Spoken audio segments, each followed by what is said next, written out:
ನಮಸ್ತೆ, ನಾನು ನಿಮ್ಮ ಪರಮೇಶ್ವರ ದಿ ಅಡ್ವೊಕೇಟ್. ಸೊ ಹಲವಾರು ಪ್ರಚಲಿತಗಳನ್ನು ಇರ್ತೀವಿ. ಸೊ ವಿಚಾರ ವಿನಿಮಯ ಮಾಡ್ತಾ ಇರ್ತೀವಿ. ಬಟ್ ಸಣ್ಣದ್ರಲ್ಲಿ ಒಂದು ನಮ್ಮ ಎಷ್ಟೇ ಜ್ಞಾನ ಇದ್ರೂ ಒಂದು ಸಣ್ಣ ವಿಚಾರದಲ್ಲಿ ಮಾಡ್ಕೊಳ್ತೀವಿ. ಮೀನ್ಸ್ ಗಾಡಿ ತಗೊಂಡು ಬೈಕು.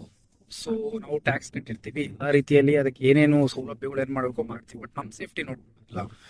ಸೊ ವಿಚಾರ ಏನು ಅಂತ ಅಂದ್ರೆ GPS ಟ್ರ್ಯಾಕ್ ಅಳವಡಿಸ್ಕೊಳ್ಳಿ ನಿಮ್ಮ ಗಾಡಿಗೆ. ನಮ್ಮ ಬೈಕ್ಗಳಿಗೆ ಹಲವಾರು ಸಿಂಗಾರ ಶೃಂಗಾರ ಬಂಗಾರ ಮಾಡ್ತೀವಿ, ಕಾಸ್ಟ್ಲಿ ಬೈಕ್ಗಳು ತಗೊಂಡು. ಬಟ್ ಒಂದೇ ಒಂದು ಸಣ್ಣ ವಿಚಾರ ಮಾಡ್ತೀವಿ, ವೆಹಿಕಲ್ GPS ಟ್ರ್ಯಾಕಿಂಗ್ ನ ಸಿಸ್ಟಮ್ ಅಳವಡಿಸ್ಕೊಳ್ಳಲ್ಲ. ಪೊಲೀಸ್ ಇಲಾಖೆ ನಮಗೆ ಹಲವಾರು ಜಾಗೃತಿ ಮೂಡಿಸ್ತಾ ಇದೆ, ವಿಚಾರ ತಿಳಿಸ್ತಾನೆ ಇರ್ತಿದೆ. ಬಟ್ ಅವರು ಎಷ್ಟು ಅಂತ ಸಂರಕ್ಷಣೆ ಮಾಡ್ತಾರೆ, ಬಟ್ ನಮ್ಮ ಕರ್ತವ್ಯ ಸಹ ಇರುತ್ತೆ.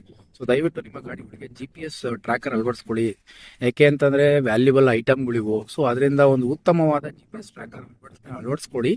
ಸೊ ಗಾಡಿ ಥೆಫ್ಟ್ ಆಗೋದು ಸ್ವಲ್ಪ ಕಡಿಮೆ ಆಗುತ್ತೆ. ಸೊ ನಮ್ಗೆ ಅದೆಲ್ಲಿದೆ ಅನ್ನೋದು ಗೊತ್ತಾಗುತ್ತೆ. ಬಟ್ ಈ ಕ್ರಿಮಿನಲ್ಸ್ಗಳು ಇದ್ದಾರೆ, ಬಟ್ ನಮ್ಮ ಸಂರಕ್ಷಣೆಗೆ ನಾವು ಕೊಡಬೇಕಾಗುತ್ತೆ. ಗಾಡಿಗಳಿಗೆ GPS ಅಳವಡಿಸ್ಕೊಳ್ಳಿ, ಅಷ್ಟೇ ನಾನು ಹೇಳೋದು. ನನ್ನ ಕರ್ತವ್ಯ ನಾನು ಮಾಡ್ತೀನಿ. ನಿಮ್ಮ ಪಾಲನೆ ಮಾಡೋದು ನಿಮ್ಮ ಕರ್ತವ್ಯ. ಯಾಕಂದ್ರೆ ಎಲ್ಲಾ ರೀತಿಲೂ ಪೊಲೀಸ್ ಸಂರಕ್ಷಣೆ ಮಾಡಲ್ಲ.